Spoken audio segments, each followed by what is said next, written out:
جس ویزے کے لیے عدنان بہت بے صبری سے انتظار کر رہا تھا، اب اس کا جانے کا دل ہی نہیں چاہ رہا تھا۔ شہلا کا ہاتھ تھام کر وہ اس قدر خوش تھا کہ اسے چھوڑ کر نہیں جانا چاہتا تھا، لیکن عدنان کے ساتھ ساتھ گھر والوں کا مستقبل بھی جڑا ہوا تھا۔ 2 بہنوں کی شادی کرنی تھی، ایک بھائی کو سیٹ کرنا تھا اور پھر گھر بھی بنوانا تھا۔ پھر عدنان چاہتا تھا کہ جس طرح اس نے ساری زندگی سٹرگل کی ہے، اس طرح اس کے بچوں کو نہ کرنی پڑے۔ وہ چاہتا تھا کہ پردیس کی کمائی سے یہاں کوئی کاروبار سیٹ کر لے تو پھر وہ واپس آ جائے، اور یہی وعدہ اس نے شہلا سے بھی کیا تھا کہ وہ 5 سال بعد لوٹ آئے گا اور پھر کبھی اسے چھوڑ کر نہیں جائے گا۔ اسی وعدے کے بھروسے شہلا نے ایئرپورٹ پر نم آنکھوں سے عدنان کو الوداع کر دیا تھا۔ عدنان کو پردیس پہنچ کر ہفتہ گزر گیا، لیکن وہ گھر فون نہیں کر پایا تھا۔ بس اپنی خیریت کی اطلاع اس نے پہنچائی تھی۔ 1 ہفتے بعد جب وہ پوری طرح سیٹ ہوا اور نوکری بھی سٹارٹ ہو گئی تو اس نے گھر فون کیا۔ وہ سوچ رہا تھا کہ گھنٹوں شہلا سے بات کرے گا، اسے بتائے گا کہ اس کے بغیر وہ کس قدر تنہا محسوس کر رہا ہے، اپنی محبت کا اظہار کرے گا، لیکن دوسری طرف سے اماں کے رونے کی آواز نے اسے پریشان کر دیا۔ کچھ دیر کی خیریت کے بعد اماں نے روتے ہوئے شہلا کے حوالے سے ایسی بات کی کہ وہ ہکا بکا رہ گیا۔ اماں کہنے لگی، تیری بیوی کے تیرے جاتے ہی پر نکل آئے ہیں، سارے گھر میں اڑی اڑی پھرتی ہے، ہم لوگوں کی باتیں سناتی ہے، تیری کواری بہنوں سے سارا دن کام کرواتی ہے اور پھر ہمیں یہی کہتی ہے کہ ہم اس کے میاں کی کمائی کھاتے ہیں۔ تو ہم پر رحم کر اور میرے اکاؤنٹ میں پیسے نہ بھیج، بلکہ شیلا کے اکاؤنٹ کھلوا رہی ہوں تو اس میں پیسے ڈلوانا۔ تیری بہنوں کے خرچے کے پیسے میں تیری بیوی سے مانگ لیا کروں گی، میرا تو کوئی خرچ نہیں ہے، گھرداری بھی تیری بیوی کے حوالے کر دیتی ہوں۔ میں تو اب اپنے کمرے کی ہو کر رہ گئی ہوں، جائے نماز پر بیٹھ کر بس تیرے حق میں دعائیں مانگتی رہتی ہوں۔ یہ گھر تو اب بہو کا ہے، کیونکہ تو کماتا ہے، اس لیے ہم سب تیری بیوی کے غلام ہو گئے ہیں۔ اماں نے اپنے آنسو پونچھتے عدنان کو ایسی بات کہہ دی تھی جسے سن کر اس کے تن بدن میں آگ لگ گئی تھی۔ وہ کہنے لگا، اماں، شیلا کا اکاؤنٹ ہرگز بھی نہیں کھلوانا، تم گھر کی بڑی ہو، میں سارا خرچہ تمہیں بھیجوں گا، پھر تمہیں جیسے مناسب لگے اسے استعمال کرنا، گھر کی ساری ذمہ داریاں بھی شیلا کے حوالے نہ کرنا، وہ ابھی کم عمر نادان ہے، گھر گھرستی سے واقف نہیں ہے، تم گھر چلاؤ گی تو مجھے کوئی فکر نہیں ہوگی، تو میری محنت کی کمائی کا احساس کرو گی، اور یہ بات بھی مجھے گوارا نہیں کہ میری بہنوں کو اپنے خرچے کے لیے اپنی بھابھی کے آگے ہاتھ پھیلانا پڑے، اس لیے پیسے میں تمہارے ہی اکاؤنٹ میں بھیجوں گا۔ عدنان غصے میں کہنے لگا کہ شہلا کا تو لگتا ہے دماغ خراب ہو گیا ہے، وہ ایسی تو بالکل نہیں تھی۔ اماں کہنے لگی، ہاں، ہمیں بھی نہیں لگتا تھا کہ تیرے جانے کے بعد وہ ایسے رنگ دکھائے گی، لیکن اب وہ ایسی ہی ہو گئی ہے، بڑی شیر بنی پھرتی ہے۔ عدنان نے اپنی ماں سے شیلا سے بات کروانے کو کہا تو اس کی ماں نے بڑی دیر لگا کر شیلا سے اس کی بات کروائی، اور پھر 2 منٹ کی بات بمشکل ہو سکی تھی، جس میں اس نے شیلا کو سختی سے کہا کہ وہ اس کی ماں کا خیال رکھے اور گھر والوں کے ساتھ اپنا رویہ ٹھیک کرے۔ ساتھ ہی عدنان نے کہہ دیا کہ میری بہنیں ابھی پڑھ رہی ہیں، گھر کا کوئی کام کاج ان کے حوالے نہ کرنا، گھر کی ساری ذمہ داری تم خود اٹھاؤ گی، ان کو اچھی طرح پڑھنے دو۔ دوسری طرف شیلا تھی جو اس کی محبت بھری کسی بات کی منتظر تھی، اور یہ سب سن کر ہکا بکا رہ گئی۔ اسے ہرگز بھی معلوم نہیں تھا کہ اس کی ساس نے عدنان سے کیا کچھ کہا ہے۔ عدنان کا سخت رویہ سن کر اس کے لہجے کی کڑواہٹ نے شہلا کا دل توڑ دیا تھا۔ اس نے اپنے ہونٹ سی لیے تھے، وہ سمجھ گئی تھی کہ ایک بار پھر اس نے غلط امیدیں پات لی تھی، اس لیے ہمیشہ کی طرح اس نے صبر کا گھونٹ بھر لیا اور عدنان سے کوئی گلا شکوہ نہیں کیا تھا۔ اس کے بعد ایسا ہی ہوتا، جب عدنان فون کرتا، بہت دیر بعد اس کی ماں شہلا سے اس کی بات کرواتی، اور اس سے پہلے اسے شہلا کے خلاف اس قدر بھڑکا چکی ہوتی کہ وہ شہلا سے بری طرح پیش آتا، کبھی نرمی سے بات کرتا بھی تو بس خیریت سے آگے نہ بڑھتا، اور ان کا رشتہ اسی طرح چلنے لگا۔ اور پھر پورے 3 مہینے بعد عدنان کی ماں نے اسے بتایا کہ وہ باپ بننے والا ہے۔ یہ سن کر وہ حیران ہوا کہ اسے تو آ کر 3 مہینے ہو گئے، اب وہ کیسے باپ بن سکتا ہے؟ تب اس کی ماں نے بتایا کہ میں نے خود تجھے شروع میں یہ بات نہ بتائی کہ شروع کے دنوں میں اونچ نیچ ہو جاتی ہے تو خواہ بچے کو لے کر خواب دیکھنا شروع کر دیتا، اور پھر اگر کوئی بات ہو جاتی تو تیرا دل ٹوٹتا۔ ویسے بھی تیری بیوی کہاں یہ بچہ پیدا کرنا چاہتی، ہر وقت الٹی سیدھی حرکتیں کرتی ہے، کہ کسی طرح بچہ ضائع ہو جائے، اسی لیے میں نے ڈر کر تجھ سے کچھ نہ کہا۔ اب جب 3 مہینے ہو گئے ہیں تو میں تجھے یہ خوشخبری سنا رہی ہوں۔ بچے کی خبر سن کر تو عدنان خوشی سے پاگل ہو گیا تھا۔ اس نے شیلا سے بہت محبت سے بات کی، اس لیے اپنے بچے کا سن کر اس کے پاؤں زمین پر نہ ٹک رہے تھے، لیکن وہیں یہ بات اسے حیران کر رہی تھی کہ شیلا ماں نہیں بننا چاہتی تھی۔ اس نے اماں سے کہا کہ میری بات کروائیں، اور پھر شیلا سے محبت سے بات شروع کی۔ پہلی دفعہ ان دونوں کے درمیان کچھ اچھی بات ہوئی تھی۔ عدنان نے اسے بتایا کہ بچے کا سن کر وہ کس قدر خوش ہے، لیکن جواب میں شیلا نے بس ہاں کے سوا اور کچھ نہ کہا۔ شیلا کے اس رویے پر عدنان چونک اٹھا تھا۔ اسے اپنی ماں کی بات پر یقین ہو گیا کہ واقعی شیلا کو بچے سے کوئی لگاؤ نہیں۔ اس کے بعد جب عدنان کی ماں نے دوبارہ فون ہاتھ میں لیا تو کہنے لگی، تیری بیوی اپنا خیال نہیں رکھتی، سارا وقت الٹی سیدھی باہر کی چیزیں کھاتی ہے، میں جو پیسے دیتی ہوں وہ سب اپنے اوپر ہی لٹا دیتی ہے۔ میں نے 10 بار کہا کہ ایسی چیزیں نہ کھاؤ جس سے بچے کو نقصان پہنچے، لیکن تیری بیوی کو بات سمجھ ہی نہیں آتی، تو ہی اسے سمجھا۔ اور پھر اگلی بار جب شہلا نے دوبارہ عدنان سے بات کی تو عدنان کا رویہ پھر سخت ہو گیا۔ اپنے بچے کی خاطر وہ شہلا کے ساتھ سختی سے بات کر رہا تھا اور کہہ رہا تھا کہ وہ کوئی باہر کی چیزیں نہ کھائے بلکہ جو اماں دے وہی کھایا کرے۔ ساتھ ہی شہلا کو سختی سے کہہ دیا تھا کہ اس بچے کو کچھ نہیں ہونا چاہیے، اور شہلا نے جی اچھا کہہ کر فون منقطع کر دیا تھا۔ کچھ آنسو تھے جو شہلا نے اپنے حلق میں اتار لیے تھے۔ وہ جا کر بھی اپنے شوہر کو نہیں بتا سکی تھی کہ زندگی کا دائرہ اس کے لیے کس قدر تنگ ہو چکا ہے۔ پھر ایسے ہی مہینے پر مہینے گزرتے چلے گئے۔ پورے 10 مہینے بعد اسے باپ بننے کی خوشخبری مل گئی۔ ان کی شادی کو 10 مہینے ہوئے تھے اور وہ ایک بیٹے کا باپ بن گیا تھا۔ یہ خبر ایسی تھی کہ اس کا دل پاکستان اوڑ کر آنے کو کر رہا تھا، لیکن اس کا 5 سال کا کانٹریکٹ تھا اور اس سے پہلے واپسی ممکن نہیں تھی۔ کبھی کبھار وہ اپنے بیٹے کی آواز سننے کی خواہش کرتا تو اس کی ماں بیٹے کے قریب فون کر دیتی اور بچے کی کلکاریوں سے اس کا دل کھل جاتا۔ شہلا سے تو اس کی بات اب بھی بہت کم ہوا کرتی تھی۔ وہ بس بچے کے لیے تڑپنے لگا تھا۔ شہلا کے لیے اس کے جذبات بدل سے گئے تھے۔ شاید اس کی ایک وجہ اس کی ماں کی وہ باتیں تھیں جو وہ شہلا کے حوالے سے اسے بتایا کرتی تھی۔ 5 سال میں عدنان نے کافی سارے پیسے اپنی ماں کو بھیج دیے تھے، لیکن جب اس نے اپنی واپسی کی بات کی اور اماں سے کہا کہ ان پیسوں میں سے جو بھی جمع کیے ہیں میں آ کر ان سے کاروبار کروں گا، تو اس کی اماں نے رونا شروع کر دیا اور کہنے لگی، وہ سب تو تیرے بچے کی پیدائش، تیری بیوی کی خرچوں میں اڑ گئے۔ ابھی تو میں نے تیری ایک بہن کی شادی کی ہے، ایک اور بہن باقی ہے، اور تو ہمیشہ کے لیے واپس مت آ، چھٹیاں لے کر آ، پھر واپس چلے جانا۔ یہ سن کر عدنان کا دل بہت پریشان ہو گیا۔ اس نے تو شیلا سے 5 سال کا وعدہ کیا تھا اور جتنے لاکھوں پیسے اس نے بھجوا دیے تھے اتنے میں تو اب تک وہ ایک بڑا کاروبار شروع کر سکتا تھا، لیکن نہ جانے اماں سے کیسے خرچ کروائے تھے کہ کچھ نہیں بچا تھا۔ اماں تو ہر مہینے اسے یہی بتاتی تھی کہ شیلا کے کپڑے آ گئے، اس کی جیولری، اس کے زیورات اور اس کا میک اپ آ گیا اور پورے پیسے ختم ہو گئے، اور وہ بھی آنکھیں بند کر کے اماں کی بات پر یقین کر لیا کرتا تھا۔ اور اب بھی اسے یہی لگ رہا تھا کہ شیلا کی وجہ سے پیسے جمع نہیں ہو سکے، کیونکہ اس کی ماں تو ہمیشہ سے جمع جوڑ کرنے والی عورت تھی۔ اسے شیلا پر شدید غصہ آ رہا تھا۔ پھر نوکری چھوڑنے کے بجائے وہ چھٹیاں لے کر واپس لوٹ آیا۔ گھر پہنچا تو اپنی ماں کو دیکھ کر بہت خوش ہوا، ان کے سینے سے لگ کر رونے لگا۔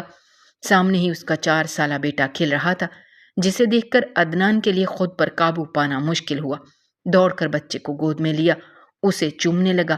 بچہ جو پہلی بار اپنے باپ کی قربت کو محسوس کر رہا تھا اس محبت پر رونے لگا، لیکن عدنان اس قدر دیوانہ ہو رہا تھا کہ دبا دبا کر بچے کو پیار کر رہا تھا۔ جب بچے کو پیار کر کے اس نے واپس چھوڑا تو اس کی نظر پیچھے کھڑی شہلا پر پڑی، جس کی آنکھوں میں آنسو تھے۔ وہ بہت محبت سے باپ بیٹے کے اس پیار کو دیکھ رہی تھی۔ 5 سال بعد بیوی کو دیکھ کر عدنان کا دل نرم پڑا۔ وہ شہلا کے قریب گیا، اس سے سلام دعا کی تو شہلا نے بس اس کے سلام کا جواب دیا تھا۔ شہلا کی حالت دیکھ کر وہ چونک اٹھا۔ اس کی آنکھوں کے نیچے گہرے سیاہ حلقے تھے، وہ سوکھ کر کانٹا ہو چکی تھی، سانولی رنگت کملا کر کالی ہو گئی تھی، چہرے پر صدیوں کی تھکن تھی۔ عدنان کی نظر شہلا کے کپڑوں پر پڑی تو وہ بالکل ہی چونک گیا، کیونکہ شہلا نے بہت پرانا بسیدہ سا لباس پہن رکھا تھا جس میں کہیں کہیں ہاتھ سے پیوند کاری بھی ہو چکی تھی۔ وہ کسی بھکارن جیسی لگ رہی تھی، اور یہی سب باتیں عدنان کو حیران کر رہی تھی کہ ہر مہینے جو اپنے اوپر ہزاروں روپے خرچ کرواتی تھی وہ اس کے آنے پر یوں بدحال کیوں کھڑی ہے۔ اس سے پہلے کہ وہ مزید شیلا سے کچھ پوچھتا، اماں نے اس کا ہاتھ پکڑا اور اسے کھینچ کر اپنے کمرے میں لے گئیں۔ کہنے لگیں تجھ سے بہت ڈھیروں باتیں کرنی ہیں، 5 سال تیرے بغیر میں نے بڑی مشکل سے گزارے ہیں۔ وہ جو شیلا کے ساتھ کچھ پل گزارنا چاہتا تھا، اماں کے کھینچنے پر وہ ان کے ساتھ چل پڑا، جبکہ شیلا نم آنکھوں سے اپنے شوہر کو دیکھ کر رہ گئے اور اس کے بعد باورچی خانے کا رخ کر لیا، کیونکہ آج اس کی بڑی شادی شدہ نندوں کو گھر آنا تھا۔ وہ سب رہنے کے لیے آ رہی تھیں، کیونکہ ان کا بھائی بس 1 مہینے کی چھٹیوں پر آیا تھا۔ ان سب نے کہہ دیا تھا کہ وہ پورا مہینہ یہیں گزاریں گی، اور اب شیلا کو دن رات ان کی خدمت کرنی تھی۔ شیلا نے اپنے بڑے نندوئی کی پسند کے سارے کھانے تیار کر دیے تھے، کیونکہ وہ جب بھی یہاں آتے تو شیلا سے طرح طرح کی فرمائشیں کرتے۔ پھر اس کے بعد وہ اپنی چھوٹی نندوں کے کپڑے استری کرنے کے لیے بیٹھ گئی۔ اتنی دیر میں عدنان بھی اس کے پاس چلا آیا۔ وہ کچھ وقت شیلا کے ساتھ گزارنا چاہتا تھا، لیکن شیلا کے پاس کاموں کی ایک فہرست تھی، اور اس سے پہلے کہ وہ کوئی موقع ڈھونڈتا اس کی بڑی شادی شدہ بہنیں بھی آ گئیں، اور پھر ان کے بچوں کا شور، بہنوں کا ہنگامہ گھر میں اس طرح سے شروع ہوا کہ عدنان کو بیوی کے لیے وقت ہی نہ مل سکا۔ رات کے کھانے کے لیے سب لوگ ڈائننگ ٹیبل پر ایک ساتھ بیٹھے تو شیلا اسے کہیں نظر نہ آئی، یہاں تک کہ اس کی کرسی بھی نہیں تھی۔ اس نے شیلا کو آواز دی تو اماں نے روک دیا۔ کہنے لگی وہ گرم گرم روٹیاں پکا کر لا رہی ہے، سب کو گرم روٹیاں کھانے کی عادت ہے، ٹھنڈی کوئی نہیں کھاتا۔ یہ سن کر عدنان ایک دم خاموش ہو گیا۔ بڑی مشکل سے زہر مار کر کے اس نے 4 لقمے کھائے، اور پھر ساری بہنیں اسے اپنے گھیرے میں بٹھا کر اس سے فرمائشیں کر رہی تھیں۔ سب جاننا چاہتے تھے کہ وہ کیا تحفے لے کر آیا ہے۔ وہ سب کے لیے کچھ نہ کچھ لایا تھا۔ سب نے زبردستی بیگ کھلوایا تو جو بھی وہ شہلا کے لیے لایا تھا وہ سب لڑ جھگڑ کر بہنوں نے لے لیا۔ بہنوں کے تحائف بھی انہوں نے وصول کر لیے۔ شیلا کے لیے کچھ نہ بچا، صرف ایک پرفیوم ہی رہ گیا، اس نے اسے ہی سنبھال کر رکھ لیا۔ رات کے وقت وہ کمرے میں شیلا کا انتظار کرتا رہا۔ وہ تقریباً 1 بجے تھکی ہاری کمرے میں پہنچی تو عدنان نے آگے بڑھ کر اسے گلے سے لگا لیا، پھر اپنے پاس بٹھایا، اس سے باتیں کرنے لگا، لیکن شیلا کے پاس اس کی باتوں کے جواب میں کہنے کو کچھ نہیں تھا۔ وہ بس ہوں ہاں کر کے جواب دے رہی تھی۔ عدنان نے اسے تحفے میں پرفیوم دیا تو وہ بھی اس نے خاموشی سے رکھ لیا۔ ہاں، بیٹے کے لیے وہ جتنی بھی چیزیں لایا وہ سب شیلا بہت غور سے دیکھ رہی تھی۔ اس کے چہرے پر خوشی بھی نظر آ رہی تھی۔ شیلا کا بدلا ہوا یہ رویہ عدنان کو بہت حیران کر رہا تھا۔ پھر وہ کہنے لگا تم آرام کر لو، سارے دن کی تھکی ہوئی ہو، کل بات کریں گے۔ لیکن شیلا نے بتایا کہ اسے کپڑے دھونے کے لیے چھت پر جانا ہے۔ جتنے بھی لوگ گھر میں رکے ہوئے سب کے ہی کپڑے دھلنے والے پڑے ہیں، اگر وہ آج نہیں دھوئے گی تو کل بہت سارے ہو جائیں گے۔ وہ عدنان سے اجازت لے کر چھت پر پہنچ گئے، اور عدنان بس خاموشی سے اسے دیکھ کر رہ گیا۔ اس کے جانے کے بعد عدنان نے الماری کھولی تو اسے شیلا کی الماری میں کوئی نیا جوڑا نظر نہ آیا، نہ کوئی زیورات تھے، نہ کوئی میک اپ۔ وہی بسیدہ سے کپڑے تھے جو شادی پر عدنان نے اسے لے کر دیے تھے۔ اسے سمجھ نہیں آ رہا تھا کہ اماں نے جو کچھ بتایا تھا وہ نظر کیوں نہیں آ رہا۔ وہ بہت زیادہ تھکا ہوا تھا، اس لیے لیٹتے ہی کچھ دیر میں نیند لگ گئی۔ اگلے دن پھر بہنوں نے اسے گھیر لیا تھا، طرح طرح کی فرمائشیں ہو رہی تھیں۔ کوئی کہیں گھومنے جانا چاہتا تھا تو کوئی شاپنگ کی بات کر رہا تھا۔ شیلا باورچی خانے میں تھی۔ عدنان کی نظر بار بار باورچی خانے کے دروازے پر جا کر لوٹ آتی۔ شیلا اندر ہی مصروف تھی، باتیں کرتے کرتے وہ اپنی بہنوں کی طرف بھی دیکھ رہا تھا۔ پھر اس نے ایک بات محسوس کی کہ اس کی بڑی تینوں بہنوں نے سونے کا کافی زیور پہن رکھا تھا، جبکہ ان تینوں کے شوہر تو معمولی سی نوکری کرتے تھے۔ ان کے حالات اتنے اچھے نہیں تھے کہ اس کی بہنیں اتنا بھر بھر کر زیور پہنتی۔ اس سے رہا نہ گیا تو اس نے پوچھ لیا کہ یہ اتنا زیادہ زیور کیسے بنایا؟ یہ سن کر اس کی بہنیں کہنے لگیں یہ سب اماں نے بنایا ہے۔ بیٹیوں کے منہ سے یہ باتیں سن کر عدنان کی ماں گڑبڑا گئی اور کہنے لگی ہاں، میں نے شادی پر انہیں کچھ نہیں دیا تھا، اس لیے کچھ پیسے جمع کر کے یہ زیور تحفے میں دیا۔ عدنان خاموش ہو گیا۔ پھر چھوٹے بھائی نے بتایا کہ اس نے اپنا کارخانہ کھول لیا ہے تو وہ مزید حیران ہوا۔ اس کے بھائی نے تو کبھی زندگی میں کچھ نہیں کیا تھا، پھر اس کے پاس اتنا پیسہ کہاں سے آ گیا کہ اس نے اپنا کارخانہ ہی کھول لیا۔ ہر بات اسے حیران کر رہی تھی اور بہت کچھ اسے سمجھ بھی آ رہا تھا۔ کوئی اتنا اندھا تو نہیں تھا کہ آنکھوں دیکھا سچ نہ جان پاتا، بس اس نے کسی سے پوچھا نہیں تھا۔ پھر 2 دن بعد اس کی وہ چھوٹی بہن جس کی شادی اس کے پردیس جانے کے بعد ہوئی تھی، اسے کسی کام سے اپنے گھر لے گئے۔ اسے ضرورت کا کچھ سامان اٹھانا تھا کیونکہ وہ بھی مہینے بھر کے لیے آئی ہوئی تھی۔ اس بہن کے کمرے میں پہنچ کر عدنان کی آنکھیں پھٹی کی پھٹی رہ گئیں۔ اماں نے زمانے بھر کا سامان بہن کو دے رکھا تھا، ایک سے بڑھ کر ایک قیمتی چیز تھی۔ LED سے لے کر فریج تک اس کے کمرے میں تھا اور بڑا سا AC بھی لگا ہوا تھا، اور وہ بڑی خوشی خوشی بتا رہی تھی کہ اماں نے تو اسے ہر چیز دی ہے۔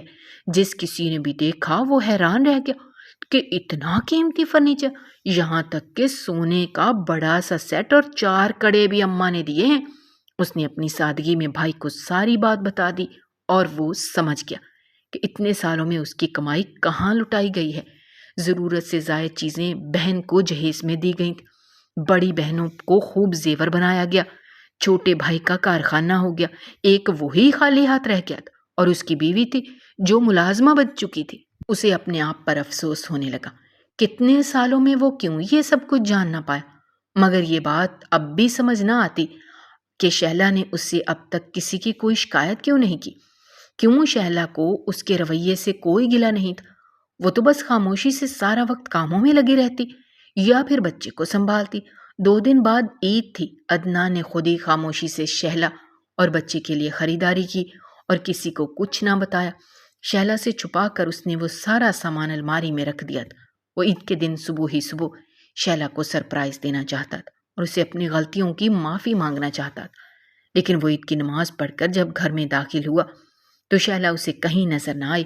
وہ اپنے کمرے میں گیا تو اپنے 4 سالہ بچے کو ڈانٹتے ہوئے اسے سمجھا رہی تھی کہ تمہیں یہ پرانے کپڑے پہننے ہوں گے، ہمارے پاس نئے کپڑے نہیں ہیں۔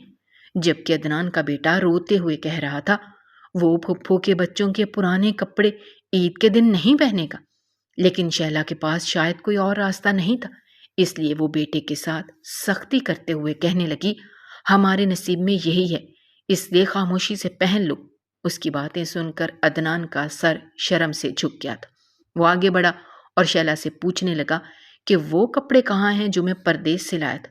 شہلا ایک دم خاموش ہو گئی، پھر کہنے لگی وہ بڑی باجی کے بیٹے کو پسند آ گئے تھے، اسی لیے بڑی باجی لے گئی ہیں اور اپنے بیٹے کے یہ پرانے کپڑے دے گئی ہیں۔ کوئی بات نہیں، ہمارا شامیر پہن لے گا۔ شامیر روتے ہوئے کہنے لگا بابا میں ہر عید پر پرانے کپڑے پہنتا ہوں، اس بار آپ میرے لیے نئے کپڑے لائے تھے، میں بہت خوش تھا، لیکن وہ بھی پھپھو لے کر چلی گئی۔ عدنان نے شامیر کو گود میں اٹھایا، الماری سے نئے کپڑے نکالے اور دونوں کے سامنے رکھ دیے۔ دونوں کے ہی بہت مہنگے اور خوبصورت کپڑے تھے۔ شامیر تو خوشی سے جھومنے لگا، لیکن شیلا حیرت سے عدنان کی طرف دیکھنے لگی۔ عدنان نے مسکرا کر کہا یہ تمہارے عید کے کپڑے ہیں، جاؤ جا کر تیار ہو جاؤ۔ وہ دھیرے سے مسکرائی اور کہنے لگی میں تیار ہونا بھول گئی ہوں، میری ساس کو میرا تیار ہونا، میرا ہنسنا بولنا پسند نہیں ہے، اگر میں یہ کپڑے پہنوں گی تو وہ ناراض ہو جائیں گی۔ عید کا دن ہے، سب مہمان آ رہے ہیں، مجھے باورچی خانے کا کام سنبھالنا ہے، پھر آپ کی بہنیں بھی یہی ہیں، ان کی بھی بہت ساری فرمائشیں ہوتی ہیں، یہ نئے کپڑے خراب ہو جائیں گے، آپ انہیں واپس کروا دیں۔ شیلا نے بڑی سادگی سے وہ کپڑے واپس لپیٹ دیے۔ عدنان نے اٹھ کر شہلا کو گلے سے لگایا اور کہا بس یہ عید یہاں گزار لو، اس کے بعد میں تمہیں الگ گھر لے کر چلوں گا۔ میں جان گیا ہوں کہ میں نے تم پر کتنا بڑا ظلم کیا، ہو سکے تو مجھے معاف کر دو، میں دوسروں کی باتوں میں آ کر اندھا ہو گیا تھا، میں یہی نوکری کر لوں گا اور اب تمہارے ساتھ ہی رہوں گا۔ شیلا عدنان کی بات سن کر روتے ہوئے کہنے لگی ساری دنیا کی طرح آپ نے بھی میرا مان توڑ دیا تھا، اس لیے میں نے آپ سے کبھی کوئی شکایت نہیں کی، میں اب کوئی شکوہ نہیں کر رہی، میں نے اپنی قسمت کا لکھا سمجھ کر اس حالات کو قبول کر لیا ہے۔ لیکن عدنان نے عید کے فوراً بعد ایک الگ گھر کا انتظام کیا اور شیلا کو لے کر الگ ہو گیا۔ وہ جان گیا تھا کہ اس کے پیچھے اس کی بیوی کے ساتھ اس کے اپنوں نے ایک ایسا ستم کیا کہ وہ صرف بیٹا ہونے کا فرض نبھا پایا، شوہر ہونے کا فرض ادا نہیں کر سکا تھا، اس لیے اس نے فیصلہ کیا تھا کہ وہ یہاں اپنی بیوی اور بچے کے ساتھ رہے گا اور انہیں دنیا کی ہر خوشی دے گا۔ ناظرین، ہماری آج کی یہ کہانی آپ کو کیسی لگی کمنٹ باکس میں اپنے رائے